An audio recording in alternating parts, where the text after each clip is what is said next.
इस टीजर में बानी और इसकी मां के दरमियान बढ़ती हुई दूरी और तनाव को निहायत शिद्दत के साथ दिखाया गया है। ये सिर्फ माँ बेटी की कहानी नहीं, ये एक ऐसे रिश्ते की तस्वीर है जो मोहब्बत के बोझ तले आहिस्ता आहिस्ता बिखरने के करीब है। बानी का चेहरा, इसकी आंखों का खालीपन और लबों पर ठहरी हुई वो खामोशी, सब कुछ इसके दिल के अंदर बरपा तूफान को जाहिर करता है। वो उलझन में है, दुख में है और शायद खुद से भी कहीं दूर जा चुकी है। एक ऐसी कैफियत जहां आंसू रुक जाते हैं, अल्फाज खत्म हो जाते हैं और सिर्फ एक खामोश चीख बाकी रह जाती है। दूसरी तरफ माँ का अंदाज सख्त और बेलचक है। इसके लहजे में माँ की नरमी नहीं, एक हुक्म देने वाली सर्दी है। वो चाहती है कि इसकी बात हरफन आखिर बने, चाहे इसके लिए बानी के जज्बात क्यों ना कुर्बान करने पड़ी। यूं लगता है जैसे दिल की जगह अब सिर्फ उसूलों और पुराने जख्मों ने ले ली हो।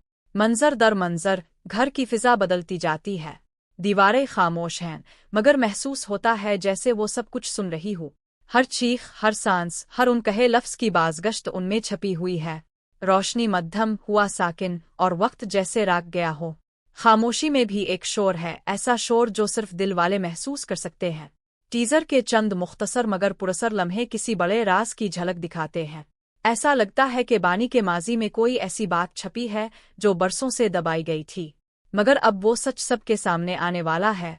सच जो शायद किसी को जोड़ दे, हमेशा के लिए तोड़ दे। बस मंजर की मौसीकी इस कशमकश को और गहरा कर देती है।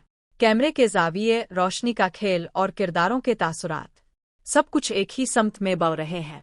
खामोश तबाही, अंदरूनी चीख और एक ऐसा दर्द जो लफ्जों से बयान नहीं हो सकता। यूं महसूस होता है कि अगली किस्त जज्बात के एक तूफान का आगाज होगी। माँ और बेटी के दरमियान दबे हुए राज, उन कहे लफ्ज और बरसों के जख्म अब शिद्दत से सामने आने वाले हैं। ये वो मोड़ है जहाँ सच्चाई और रिश्ता एक दूसरे के मुकाबिल खड़े होंगे, जहाँ मोहब्बत, अना और दर्द आपस में टकरा जाएंगे। कहानी अपने फैसला कुन लम्हे पर है।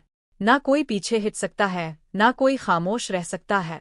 बानी की आंखों में सवाल है और माँ के चेहरे पर वो जवाब जो शायद खुद वो भी देने से डरती है।